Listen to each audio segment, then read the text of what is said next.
Hey guys, and welcome back to my channel. Today I have a very long-awaited, long overdue, and very highly requested video. I am going to be doing why I homeschooled today, and I'm just going to kind of tell you a story. So it's kind of going to be like a story time-ish video about what happened with our family and why we chose to homeschool. I would highly recommend that before you watch this video, or if you need reference for this video of things you're kind of confused about, that you go watch how I found out my son had autism. Go watch that video if you guys have questions, or if you just think I just feel like that video should be first because it kind of gives you a background of what's going on with this story. So I just want to let you guys know first that we have homeschooled. This is our second year of homeschooling. We've had Mason in public school for 2 years, kindergarten and first grade. He started kindergarten in 2015 at a school, and it was the most amazing school. It was a big school. It was a brand new school. I think it was like 5 years old.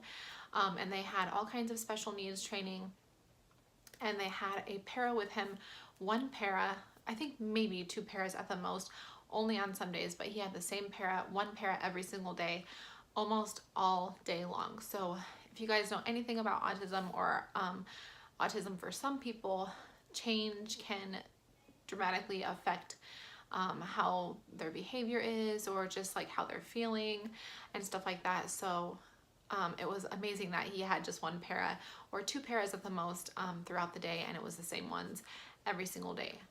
Now, so let's go ahead and fast forward to the end of the school year of 2015. We moved, but we moved within the same district, so we thought we would be able to go to the same school. But that school is so popular and it's in a residential area, so it comes highly recommended. So basically, instead of being like, oh, you're in the same district so you can go to that school still, it's first come, first serve, and if you're not like within a certain mile radius, you cannot go to that school, so you can't be grandfathered in. So when we moved, we thought we could be, we weren't. We were told we would have to go to another school. So that being said, I contacted, I believe his title is the Director of Student Services, and I'll put it right here, whatever his title is. I contacted him at the end of the school year to basically beg for Mason to be able to go to the school that he was already at, because he had come leaps and bounds there. Just in kindergarten, he has just made complete strides, and I knew that if there was a big change like the school after we already moved, that there was going to be, it was just going to be really hard for him.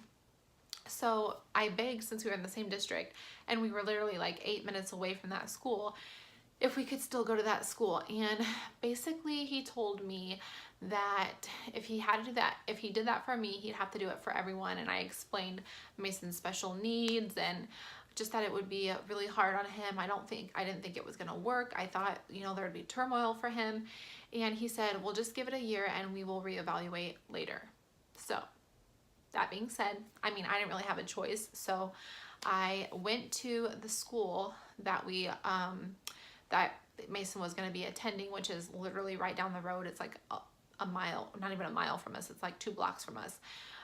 So I went to that school. I took Mason with me and I toured there. Funny thing is, the new principal there, it was her first year there, and she was actually a parent of a child that went to school with Mason at our last school. So just keep that in mind, because that's going to be important. So I visited the school over the summer and I took Mason with me so we could tour it. I explained to her what was going on with Mason. She said that they had faxed all his information. She knew about it. She had read up on it, and that she was aware of everything going on with him. So I was like, great, this is great. Now, looks should not make a difference, but they do when it comes to special needs and knowing your child and knowing their needs. This school is a lot smaller. It's an old school. It's a very old school. So the rooms are much more condensed. You're fitting the same amount of people in half the classroom, basically, compared to the other schools. So as she was giving me the tour, I was seeing things like this, and then she showed me what his classroom was, and I kid you not, you guys, his classroom was probably the size of my bedroom. Imagine 22, 23, up to 27 students in there. And imagine a child with special needs, and more than one child with special needs, because there's more than one child. There's more than just Mason in there that has special needs. So just imagine going from what you're going from being like the best school ever, at least in our eyes, having all this help and, you know, just everything like that. So that's just one aspect that I knew was going to be hard for him. The second aspect was when I was asking questions, you know, regarding Mason and how things were going to be at the school, one question I asked was, how many paras is he going to have, and is it going to be the same para every day? And her response was, no, he's probably going to have several paras throughout the day. But she said this with a smile on her face, and like she had no clue what was going on with Mason. I found out later that she didn't actually like read through his files. She just kind of skimmed it. But I was like, oh, and she was like, oh, is that going to be a problem? And I was like, well, it kind of states in his paperwork that it's, you know, those kinds of changes can dramatically just, if he's going from one thing to the next, it can really throw him off for the day. And she was like, oh, well, it shouldn't be a problem. We've had lots of kids. And that's something that kind of like irked me, because if you guys have a child with autism, or you know someone with autism, or you know about autism in general, then you know that not every child on the spectrum is the same. They don't all have the same traits and triggers and, you know, things that are going to set them off. So just like any child, even children who are on the spectrum, sometimes just going from thing to thing can, you know, overstimulate, understimulate, whatever. So I just said that's probably going to be a problem, and I would really like it, and I would really suggest to you guys, recommend to you guys for your own good throughout the day, that you keep as minimal people, like as minimal paras as you possibly can, and keep it to the same person, or at least same two every single day. That way, you know, it's not throwing him off and you guys aren't having to struggle. And she was like, well, we'll see what we're doing right now and see if that works. And I was like, okay, lady, like, you're the principal, but whatever. So then school starts, and school seems fine at the beginning. We have a notebook that we pass back and forth, because that's what we did at the old school. And there's like 10 subjects or whatever, however many subjects or whatever that he has to go through throughout the day. And he has either a happy face, a sad face, or a you know, just a straight line face, and then like a section for comments.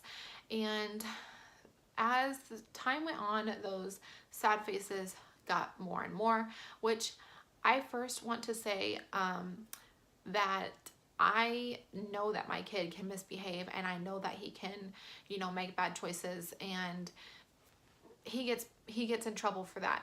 If he was at school and something happened, he got in trouble for it at home. You know, he got things taken away. But I also want people to understand that a child, first of all, and a child on the spectrum, second of all, you, with Mason, the way that he works well off of positive reinforcement and the way that you word things, because that is something that he has trouble with. Something that he has trouble with anyway is like comprehending what someone's saying sometimes, and then verbalizing what he's trying to say. So positive wording goes a long way with him. So rather than, as an example, rather than saying, Mason, don't, you know, talk when I'm talking, I would say, Mason, we need to be quiet when the speaker is speaking. I know that seems like it doesn't really make any sense which way you say it, but for some people and for some kids, it makes the world of difference. And so when I would see things in the notebook that would say like, I told Mason to stop, blah, blah, blah, blah, blah.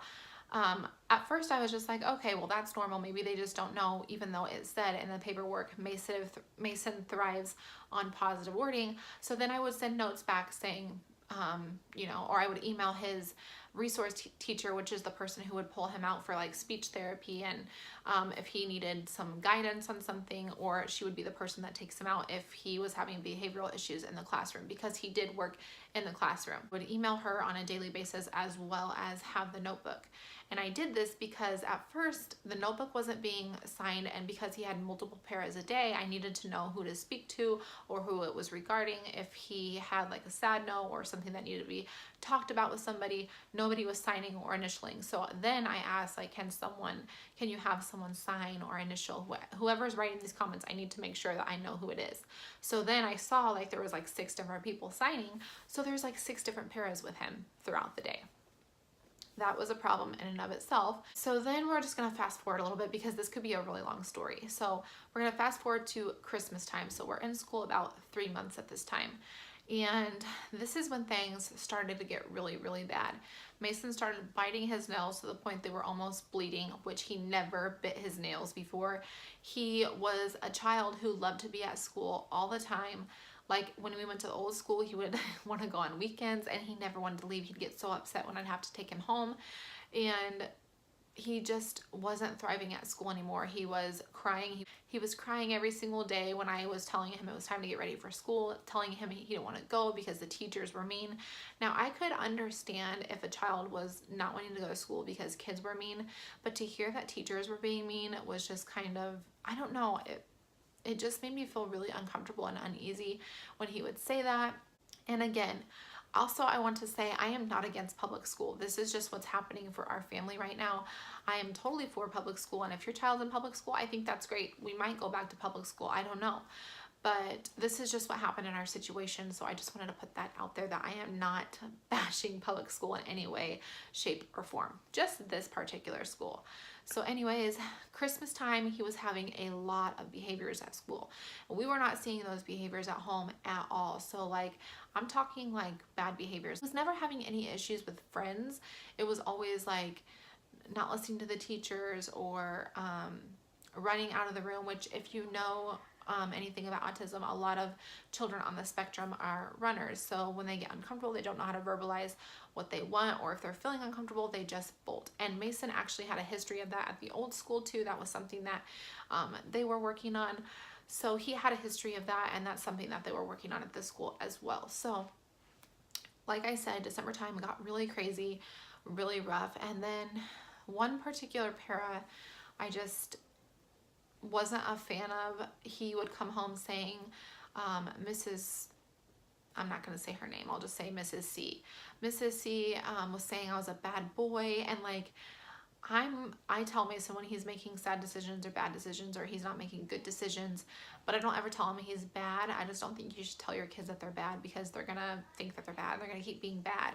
So when he would come home saying he was being a bad boy, I emailed his resource teacher and I was just like, hey, I know we had talked about positive wording before, but if you could just relay to Mrs. C that it would work best for Mason and be in his best interest if we always use positive wording. I know that it's hard when you're upset with a child who's not listening, but it's gonna be better for you guys in the long run if you do, because it's gonna help him succeed. So she relayed that to Mrs. C, I guess. Well, she said she did, but the next day when I went to go pick Mason up, she would walk him out every single day, or a para would walk him out every single day. So Mrs. C was walking him out that day, and as I'm sitting there like asking about his day, she's like, Mason had a really bad day. And then I was like, I don't know how you guys feel. I don't know if it's because I worked in childcare for so long, but it's just not appropriate to me to be saying stuff like that in front of the child when they've already heard it all day long. I don't think you should talk about a child that way in front of them. I think you should wait until they're like away. I didn't really expect her to say that, which is why I was just asking like, what are the things that he did throughout his day? And another thing I want to mention about this is there was never, not once, anything said positive about Mason through this para. There was sometimes through other paras, but this particular para, it was always negative. And like, if he had a shitty day, then I get it.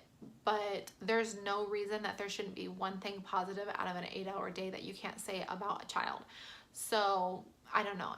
It was just sketchy from the get-go. But so then that was something I had relayed to the student resource teacher that night. I emailed and I said, I thought we had talked about, positive wording and relaying that to the para because of what I had already mentioned.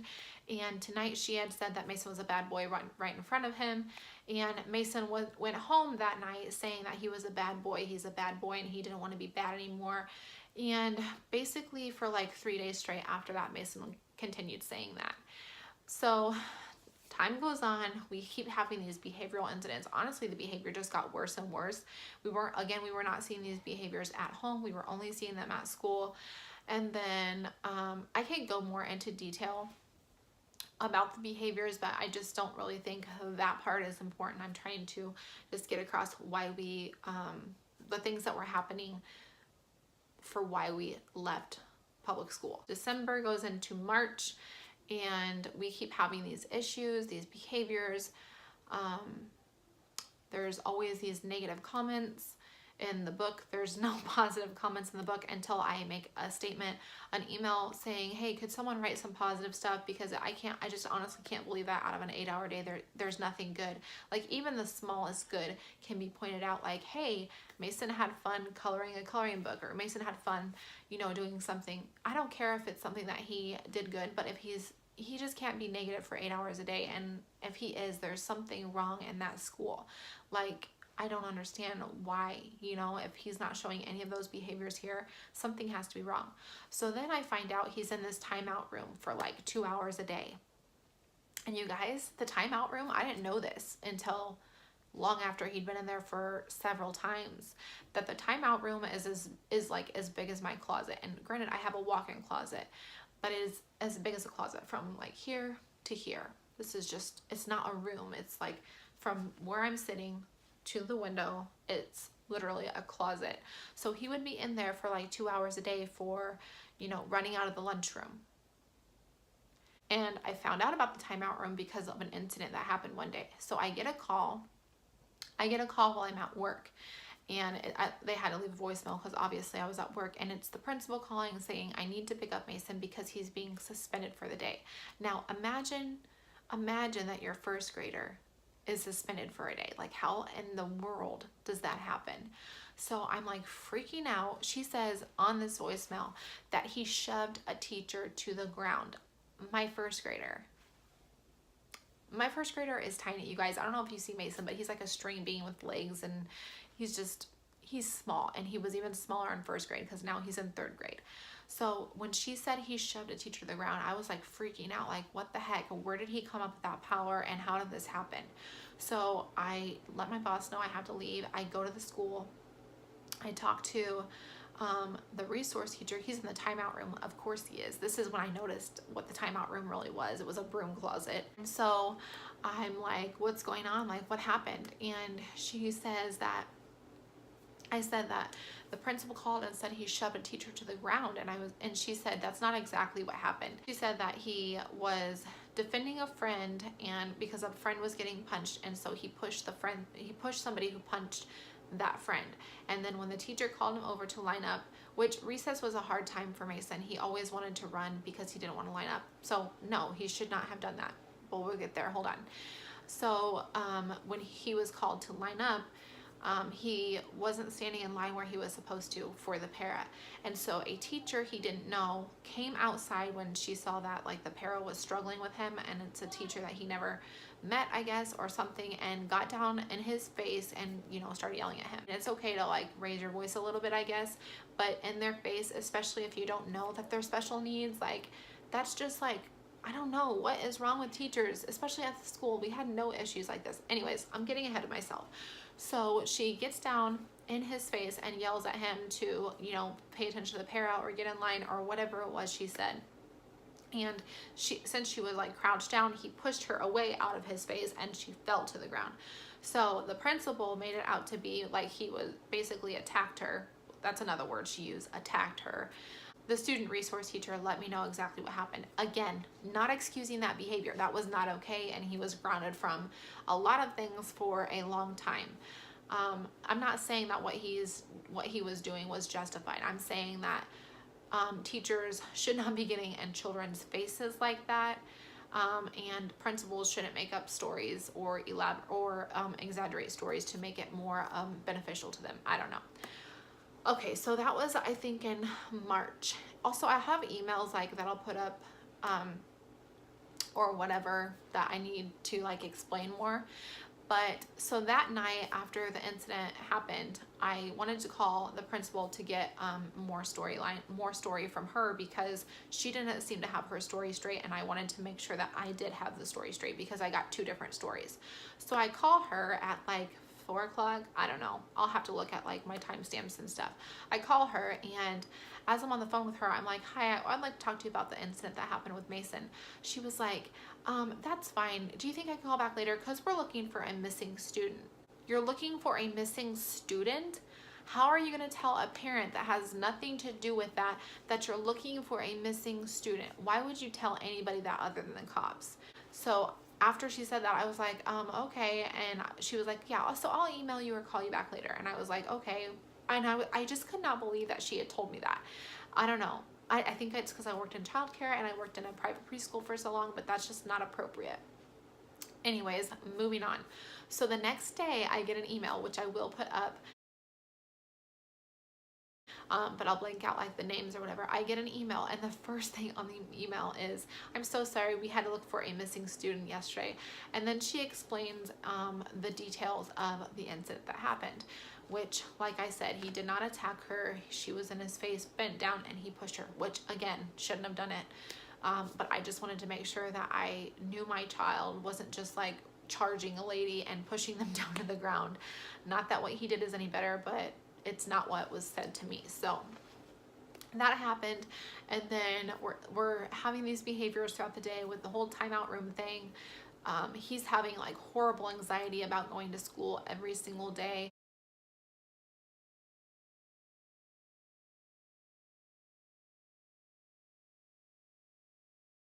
It's becoming a fight. And by this time I'm pregnant with Griffin. I found out I was pregnant in January.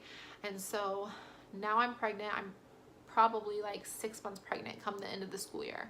So now we are in May, and we've had all these behaviors. Things really haven't gotten any better. Christmas time to May, it was just like a shit fest basically.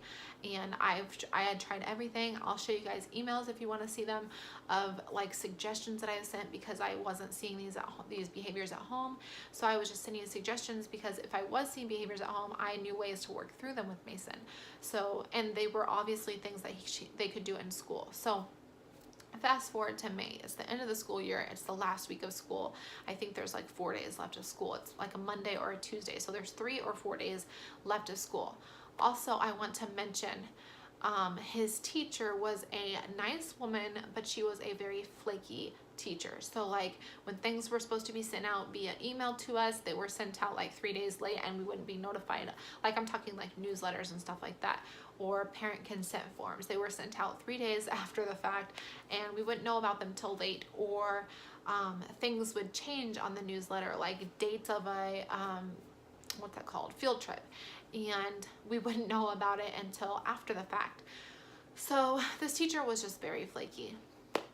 Moving on, so like I said, last week of school, and you know, the last couple of days, the last week or so had been going, you know, decent. And like there were decent weeks, decent couples of days throughout the year that Mason would do really well and just thrive.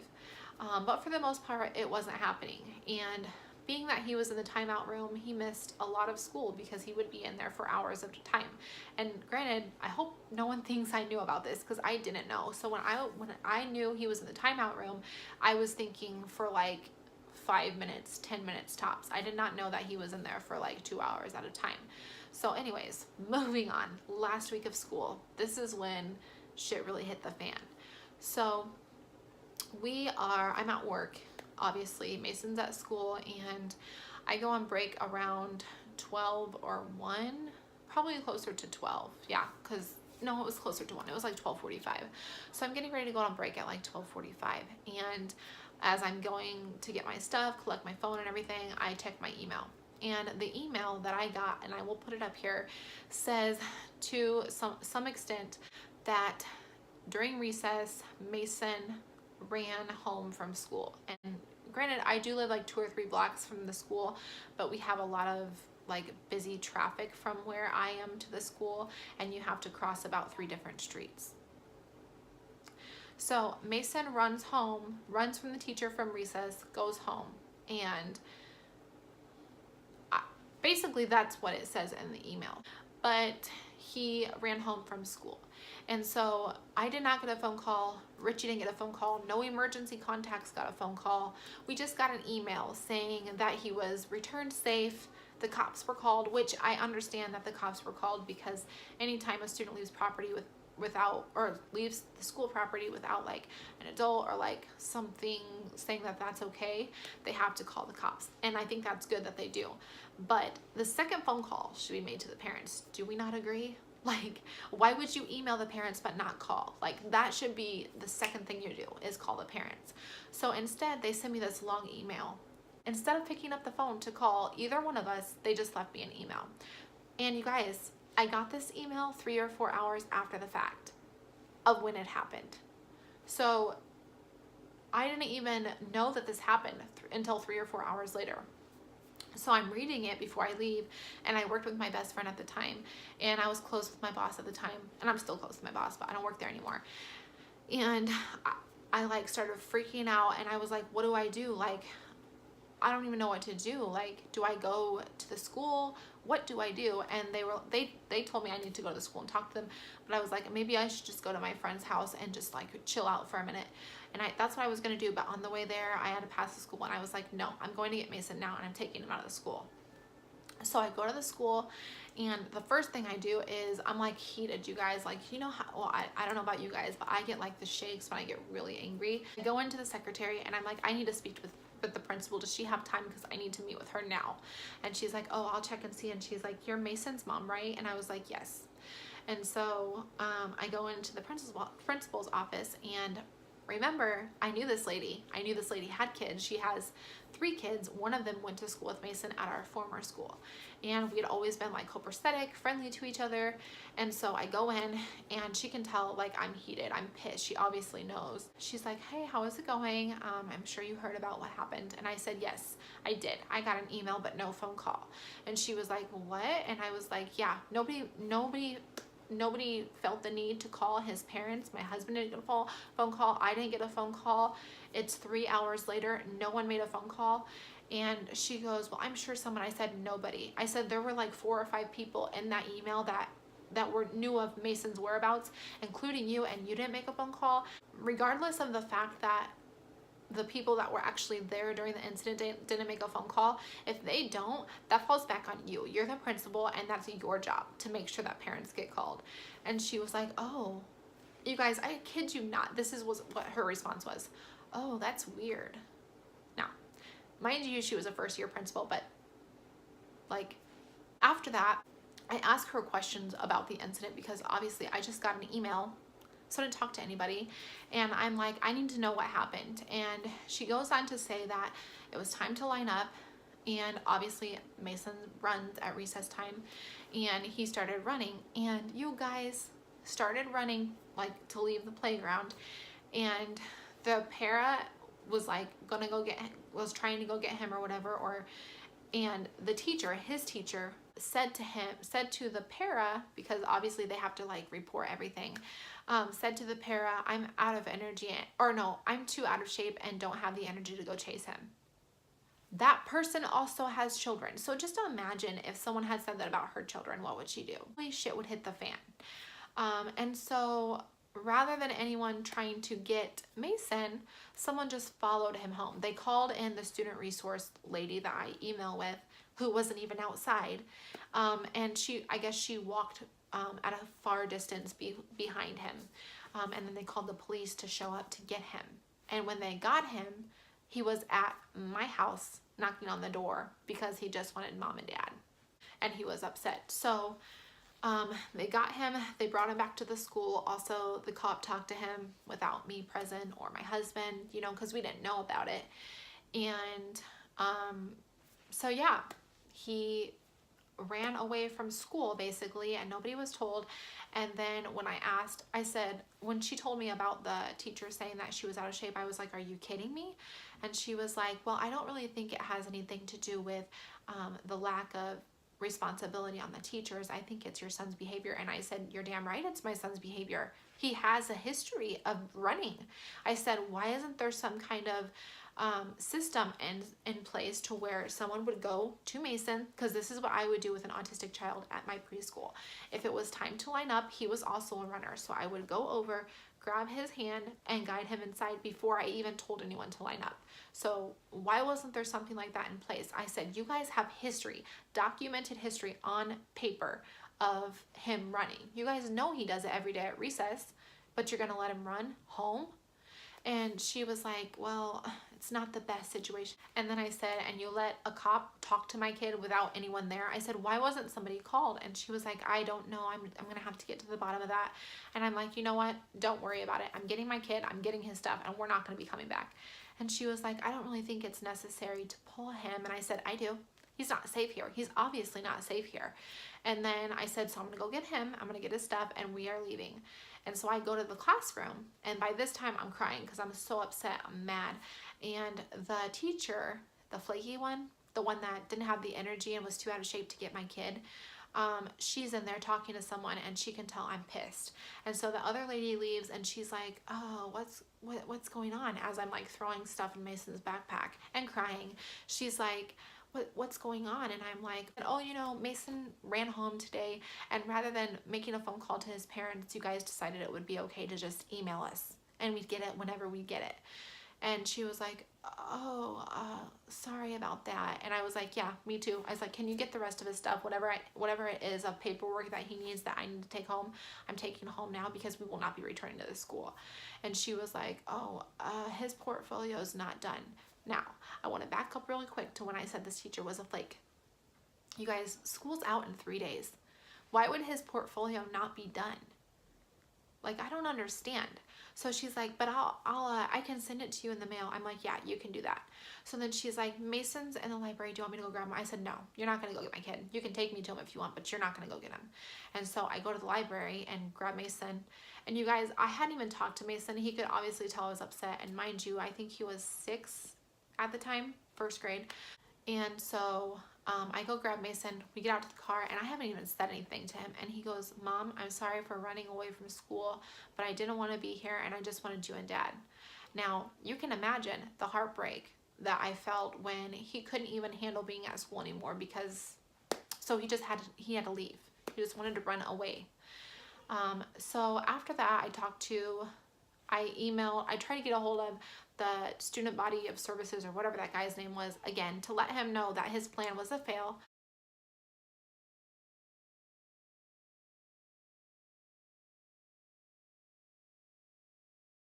The first year was shit, and we wouldn't be going back, and we wanted to transfer back to where we were before.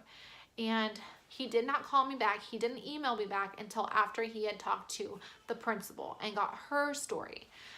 So what he basically said is that they failed to make the phone call, which was wrong, and they'll do more training on that.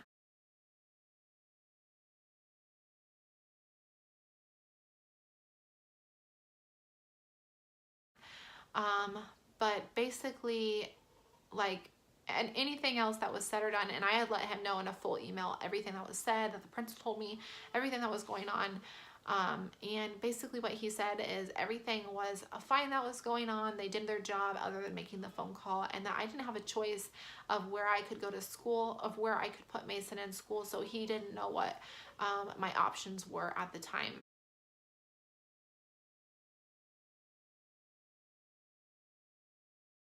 If that's what I wanted to do. And I just told him that I wouldn't be returning to that school district, and yeah, it wouldn't happen. Griffin is actually waking up right now, so I am done with this story basically, but that is why we ended up homeschooling, because I don't have any other options. By where we live, I can't opt into another district. And honestly, after I started homeschooling, it kind of just solidified the fact that this is what we needed to do.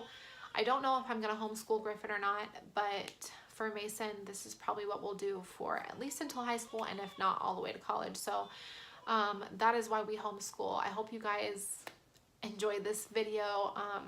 If you guys have any questions or comments or anything, obviously leave them down in the description. If you guys are having any issues like that or anything with your school, I would suggest, first of all, trying your director of student services, because they might be more helpful than mine was. Or if you just have any questions that you need to ask me about anything, obviously leave them in the comments, or you can message me. But I hope you guys enjoyed this video. This is why we homeschool. I'm so glad that we do now. because nobody cares more about Mason's education than me, and I'm going to do everything I can to make sure that he's educated socially, intellectually, academically, any way possible, and he's going to get the education that he needs with me a lot more than he is in the school that we were at. So again, give this video a thumbs up if you liked it. If you guys aren't subscribed, please do so now. If you guys are enjoying Vlogmas, and I will see you guys in my next video. Bye.